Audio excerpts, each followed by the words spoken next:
So, all right, so gonna go over everything about the engineering notebook, spend some time about professionally how it's being used, and then reflect on how we're gonna use it and what that looks like. So an engineering notebook is a book in which an engineer will formally document in chronological order all of his or her work that is associated with a specific design project. What's the word chronological mean? In order? Or By what? by the first letter. I mean, like. No, that's alphabetical order. ABCs? Huh? Time, by time. So like dates and so forth. So by time. It's supposed to be clear and detailed, and it's a description of your design process. Someone unfamiliar with the work could take over the project without any additional information, which is important because you're working on a project. You're never working by yourself. You're always working with a team, perhaps with a company. Even people who invent stuff sometimes work with a partner or someone else. They're usually not by themselves. So let's say you work for a larger company and you're working on a project. The project is pretty big. They send you a couple of people, interns, or some other coworkers to help you with it. They need to be caught up. Your engineering notebook shows the whole process. It's talking about everything that you've been working on for months, maybe years. So maybe in the engineering notebook, maybe you'll have a whole team of people and someone gets promoted and they leave. Well, someone's got to fill their place. They got to know what they've been doing. The engineering notebook shows all of that. People leave companies for various different reasons beyond just, promotion. They could quit, they could leave, they could pass away, they could retire. Projects shouldn't die just because people flow in and out of a project. There's got to be recorded information down somewhere, and that's where the engineering notebook comes into play, and that it has everything down. The engineering notebook is also a legal document, meaning let's say that you're working on a patent and this invention that you have, and then as you're getting close to coming to market, someone else comes to market with the exact same product you just invented. Or maybe you already went to market, you didn't do well, and then some other competitor comes in and does the exact same thing you did, and they're better at marketing and they outsell you. Well, you could take them to court if you can prove that that was your invention. Well, how do you prove it? You have to prove that that's your intellectual knowledge. You've got to show them your engineering notebook, and it's not just your notes by yourself. It has a lot of legal things connected to it, such as signatures and witnesses and so forth. So the engineering notebook is to prove the origin of an idea that led to a solution. Prove when events or ideas occurred. Prove diligence in turning the idea into a solution. It proves when an idea becomes a working solution. All of that is roughly saying about the same thing, but what the fact of the matter is, your engineering notebook is the process. It's showing a record of the entire process, the successes and failures that you had, the startovers that you had, the entire process. It's not pretty in terms of, because it has all your failures in there and all your ideas that you didn't go forward with and the ones that you did and the changes that you made, but it gets you to the end. And so that process is something that can be used in a court of law. One of the more famous ones that come to my mind is when Tesla and Edison went to court to who owned the right for the light bulb. Tesla said he invented it. Edison said he invented it. Edison was the employer. He's the one who owned the company. Tesla worked for him for a little bit, felt like he was being taken advantage of, felt like he wasn't getting enough money for all that he was bringing to the company, so he left and opened up his own thing. Edison said, hey, you're working on the light bulb under me. That means it's mine. You can't just take it and leave. So they went to a court of law. They brought out all the engineering notebooks, all the prototypes, all the witnesses, all those who worked on it. It ended up saying in the court of law that Edison won out. Some people say that wasn't a fair what happened to Tesla, because Tesla was quite a genius. Edison was quite a businessman.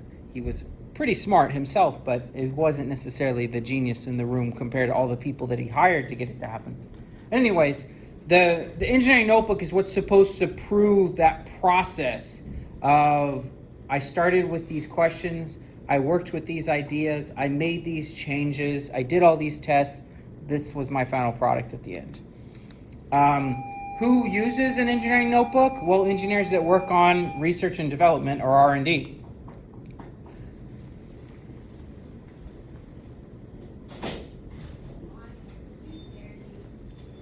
It is a legal documentation of work, like I said.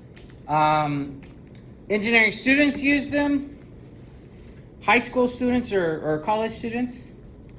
It's going to be used to develop your time management and your organization skills, which is very important. You can have stuff written down, but if you can't find it later, you can't use it. Yes? Yeah.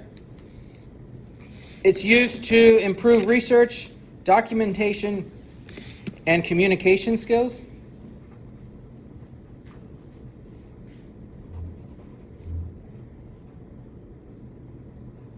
Here.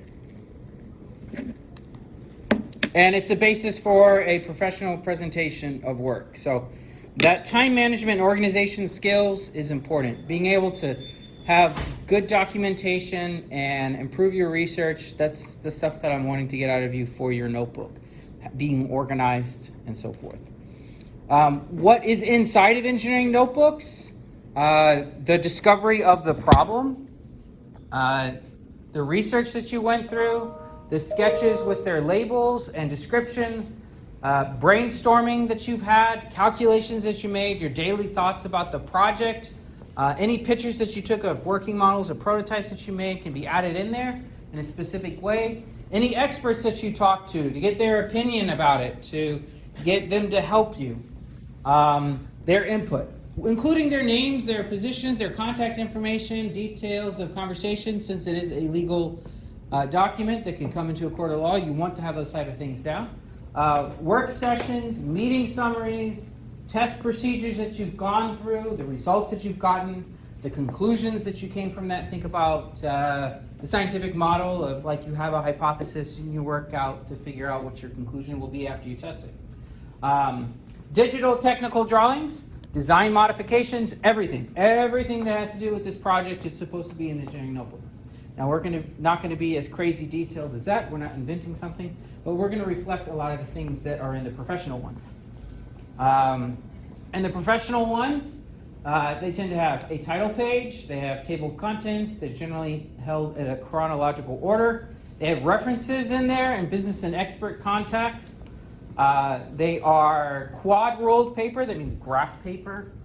All pages are usually pre-numbered, dated. They have a signature by the designer, signed by witnesses, anyone else working on the project at that time in that page. And they usually include a statement of the proprietary nature of the notebook. And they're also usually bound, which means they're like sewed together, not spiral. Why? Because it's really hard to add and remove pages in bound books. Not impossible, but it's hard to do so. It says included a statement of the proprietary nature of the notebook, and it's highlighted there at the bottom. It says proprietary information. What does the word proprietary mean? Proprietary. When I say proprietary, do you know what that word means? You can look it up, but you don't have to. I'll give it to you if no one knows it off the top of their head. Proprietary. I'll give you an example. Stories are always great. I go through this project. I'll do it with you guys about before we go to spring break. A few weeks before we go to spring break, we'll do this project. I have students bring stuff from home. They work in groups. They take it apart, and they learn how it works on the inside. And I want them to know how the mechanisms work together, how things are connected together. I want them to find the materials as best they can and learn how things operate.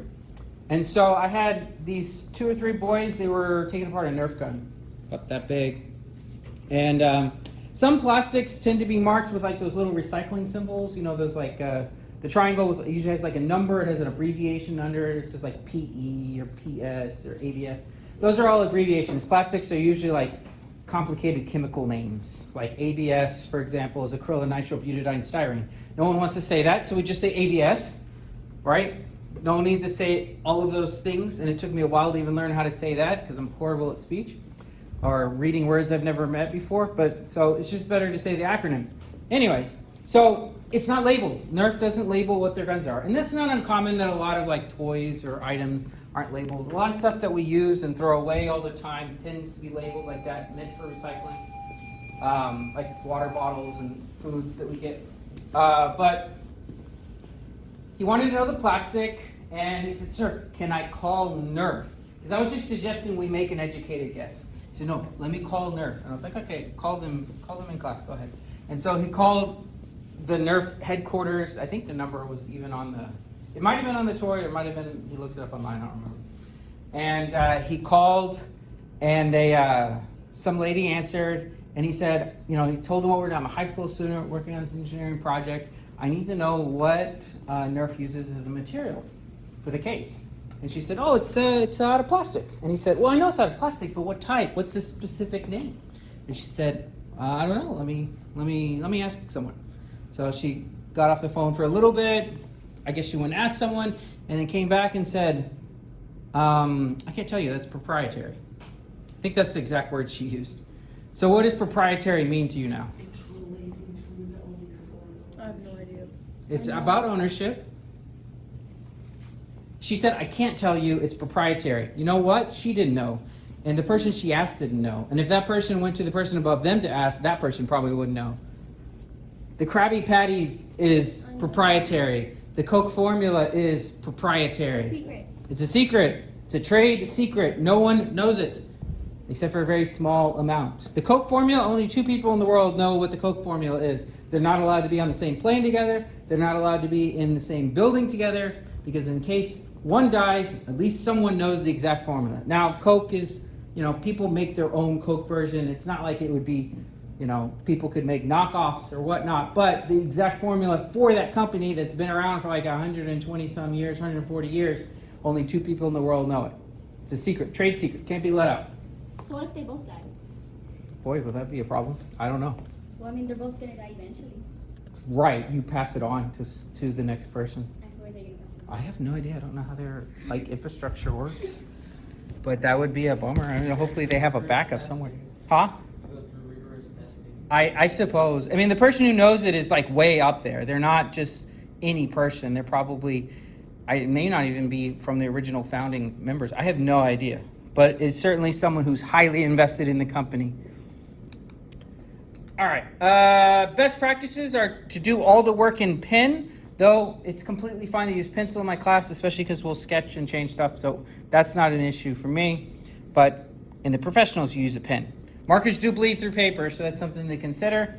Pages are sequentially numbered in ink on the top outside edges, just like a normal book. Usually normal books are on the top edge or the bottom edge. Notebooks are bound, and they cannot add pages and cannot be or have pages removed. Entries begin at the top of the page, working left to right, top to bottom, like a normal book. You do not leave blank space. If there's an extra space, draw an X or a line across it and sign it. That's because this is a legal document, so if you come to the end of the page for that day and you're not going to write anything towards the bottom, you cross it out and you put your name there in case there is something called corporate espionage, where someone might go in and totally mess up and cast some doubt on your invention process and write some stuff in there that could be a problem. So that's why that's practice. It's not something we have to worry about in our class, so we won't do that. If you make a mistake, draw a line through it, enter the corrected information, and initial the change, because it's a legal document that could be used in a court in law. Never erase or remove anything. That's not something we'll do, but that is a professional practice. We use date entries. We'll do this. Insert items that are permanently attached. I'll give you stuff to tape in. Glue is preferred, but you can also use a lot of tape depending on what we have or you have. Professionally, you sign it like that. Sign your name so that it extends across both the notebook page and the inserted document. We will practice that here too.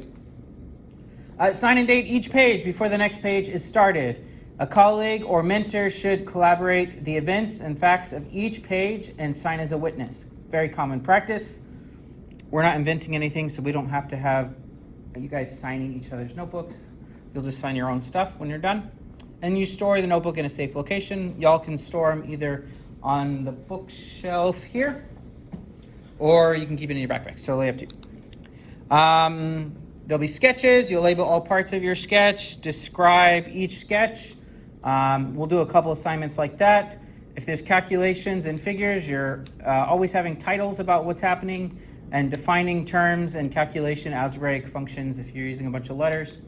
Progress entries will reflect on the tasks and accomplishments, the successes and the failures that you've had. It's important to be neat, to be accurate, to be legible, means it can be read by both you and others, and to be thorough. Don't leave things out. Here's some historical examples. This is a page from Earl Solace Tupper. You guys recognize the last name Tupper? No. No? You sure? He has some ware probably in your house. Tupperware? Oh. That's his invention. Tupperware. So, this isn't his. I do have an insert from one of his Tupperware things I'll show you later, but this is something. Oh.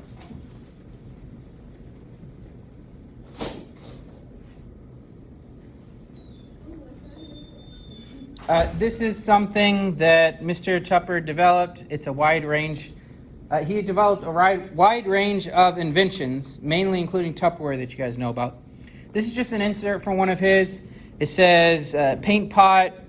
So it has a title at the top. See how it has dates and his signature there? He has a section that says uses, distribution, patentable features down here at the bottom. That's important. If you're inventing something and something about it is already out, what are you inventing that's different? So he's adding, I think what he's saying is you ever see like the rubber cement things when you like the glues that you open up and there's like a brush on the top? I think that's what he's doing here. Making a brush that's part of the top that can, when it's long enough so that when it's put into the thing, the ends of the brush touch the corners of the inside. Here's one from Everett Huckle Binkley. This right here is an electromechanical flycatcher. Notice he's got a title here at the top. He's got his signature and a date right across from it. He's got an illustration that's labeled. He's got some listed information about it. It says, Mr. Binkley developed dozens of inventions. His most lucrative invention was a bean sorting machine that separated good beans from bad. What does the word lucrative mean? I bet some of you don't know that. Huh? Lucrative. Crazy? No. It's not crazy. Some people do crazy things and it became lucrative for them.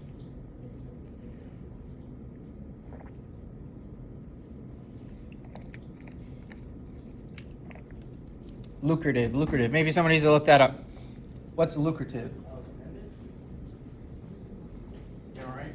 Want me to turn the light on so you don't fall asleep right away? Lucrative. What does the word lucrative mean? Constant. Don't turn the lights, sir, please. Constant? No. Producing a great deal of profit. Lucrative is a lot of money. He made a lot of money just from a machine that sorts beans, good from bad beans. It wouldn't be something you would think would be very profitable. But there's a ton of simple inventions that make people a lot of money. Like this one. This is an invention from Howard Head. This is the original design for an oversized tennis racket. He made this in 1974. Notice it looks exactly like tennis rackets nowadays. In fact, I think if you look at a lot of tennis rackets, they have the name Head on it, his name. He died 30 years ago, over 30 years ago. His name's still on a lot of rackets, which probably means that his family is receiving royalties from his invention. I don't know how he doubled the sweet spot than a regular one, but it must have been a geometric problem that he figured out, like a geometry problem. So here's the important part. If you've been phasing out on me before, definitely pay attention now, because now I'm going to tell you how these notebooks are used in my class.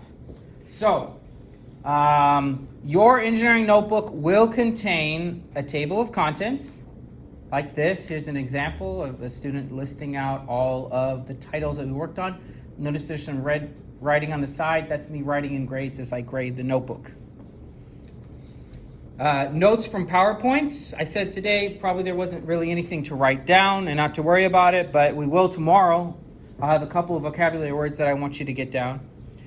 So you'll keep notes from the PowerPoints that I go over with you. I'm pretty prone to saying, write this down, this is very important. Or if I spend a lot of time talking about something that might be worth writing down, as I also am the one that write most of your tests. Sketches and ideas. Some of the sketches that we'll do will be technical sketches. Some of them will be artistic sketches. Some of them will be basic sketches to kind of like I want you to think of an idea like an invention and just sketch out an idea. We'll include examples. So sometimes I'll just print out some stuff and be like, here's some really helpful examples that kind of condense what we're doing. I might use it as a review, and that's a good thing to have in your notebook because your notebooks can be used on the test. Measurements. We'll include practice work. We'll include an organized list, specific tracking, an organized list that is tracking specific grades. I think I wrote that a little off. I haven't developed that yet, but I'm going to hopefully have it later this week or next week, where I'll have you tape something in or glue something in, and you're going to start tracking specific grades so you can kind of see your progress, and etc. Now, how will your notebook be organized? I look at both your content and I look at your organization. And I look at them equally at the beginning, and then I begin to look more at content than organization as we go throughout the year. So I'm going to look at a table of contents, and in that table of contents, it will have a section of dates of when we did certain things or did certain notes. And this is why I say organization and time management, because when is the date that we did that? Best written the day we did it. Not, shoot, when did we do that? And then you're trying to fill in what we did the last 10 assignments. So you put the date on the day of, and it's so much easier to keep track of. You're going to list out your titles and then what page number those titles are falling on. So your table of contents is an important tool to keep up with, and it's one that I also grade. Each page needs to be numbered. You don't have to number all the pages, but you do have to number all the pages that have something on them. And so you can see this example, a student wrote it in various different colors because they just wrote the page numbers in as they were growing the book. It's up to you how you want to do that. Usually I put like 20 pages, and then when I get to the end of it, I put another 20 pages or 10 pages, something like that. I think the one from last year, I ended up going to 140 pages. But keep in mind that a lot of the pages will have like a blank side. So like I don't typically write on the back of them. So it just depends on what we're working on. Some things have stuff on the back, some things don't. So maybe I went to 140 pages, but maybe only 90 of them have something on it. You're going to title your pages, and then you'll include dates and signatures at the bottom. I tend to like them at the bottom, but as you can see, my historical examples had them all at the top, so it's kind of up to you how you're going to organize it. So, but typically, date at the top, number in the corner, and signature and date at the bottom. It's a little hard to see on the projector there, but the student signed and dated that set of notes. Any taped or glued in papers will be signed. This is also a practice that I'll check. So I have you tape or glue an example in, or a diagram in, or a drawn example that you did in, and you'll sign it. Notice how the signature goes across both the paper that's added and the page it's being added to. It has to touch both. Things are supposed to be in chronological order as best you can. And that's kind of it for the list of things that your notebook will be in my class. So let me show you the notebook I have here, and let's get it set up for some of you.